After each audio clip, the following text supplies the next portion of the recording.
Hi, Ms. Johnson. Welcome to our clinic. My name is Dr. Smith, and I will be taking care of you today. How have you been since you were discharged home last week?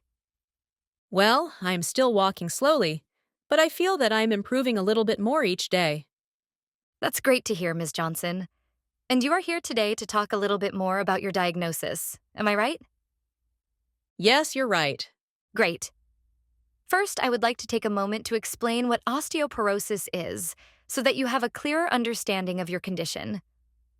Osteoporosis is a medical condition that affects the bones, making them weaker, more fragile, and more susceptible to fractures or breaks.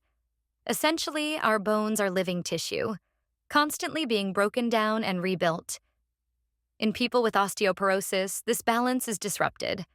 The body loses more bone mass than it can replace, or it may not build enough bone mass in the first place. As a result, the bones become porous, thinner, and more brittle over time. This condition often develops slowly over several years and is sometimes referred to as a silent disease because it usually does not cause any symptoms until a fracture occurs. Most commonly, fractures happen in areas like the hip, spine, or wrist, but they can also occur in other bones. Unfortunately, many people with osteoporosis don't realize they have it until they experience a fall or even a minor impact that leads to a fracture.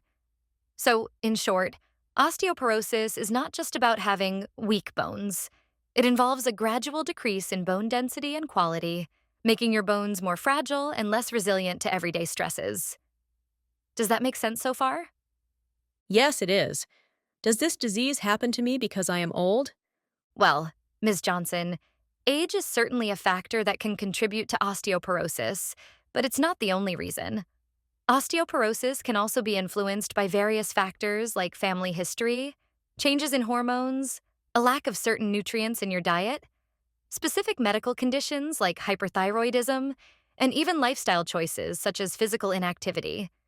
It's a combination of many things, not just age. And is it possible to treat it? Unfortunately, osteoporosis isn't reversible, but it can be managed effectively. Medications, a nutrient-dense diet rich in calcium and vitamin D, and regular weight-bearing exercise can help slow down further bone loss and even help to rebuild bone strength to some extent. I'd like to start you on a vitamin D supplement and a daily calcium intake. Do you have any questions about that? Not yet. Great. Another thing I want to assure you of is that we can arrange for daily social care. A nurse from our team will visit you at home each day to check on your progress, ensure you're taking your medications, assist you with your exercises, and help with any other daily tasks you might find challenging. This way, you won't feel alone and will be able to monitor your condition closely. How does that sound? That actually sounds very good, doctor. I'm glad to hear that, Ms. Johnson. Additionally, I encourage you to join our senior exercise group here at the clinic. This is part of a social prescribing program designed to help people like you stay active in a safe and supportive environment. You'll meet other senior citizens and participate in gentle exercises led by a highly qualified physical educator. Well, dear, don't you think I'm too old to start exercising? Not at all, Ms. Johnson. My father participates in this program and he's already 91 years old. He loves it. Not only does it help protect your bones and muscles, but it's also a great way to make new friends and enjoy yourself. The instructor is highly experienced and knows how to tailor exercises to suit each individual's abilities and conditions. How about you come to one of the classes next Wednesday to meet the instructor and watch the class from a distance? If you feel comfortable, you can join in the following week. What do you think? I will give it a try. I'm so happy to hear that, Ms. Johnson. I know you won't regret it. Exercise can do wonders for both your physical and mental health. I hope so, doctor. Lastly, I'd like to arrange a home assessment with an occupational therapist.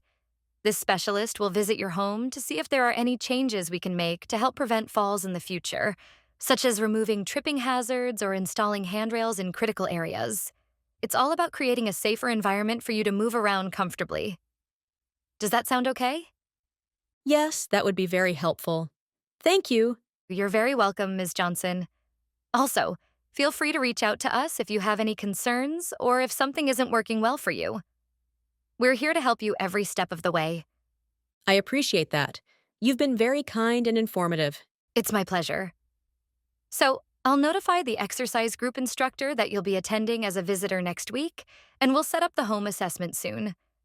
I'd like to see you again in 2 months to check on your progress. If you need anything before then, please call us or pass a message through the nurse visiting you daily. Is that all right? That sounds perfect, Doctor. Thank you so much for everything. Take care, Ms. Johnson. Remember, we're always here if you need us.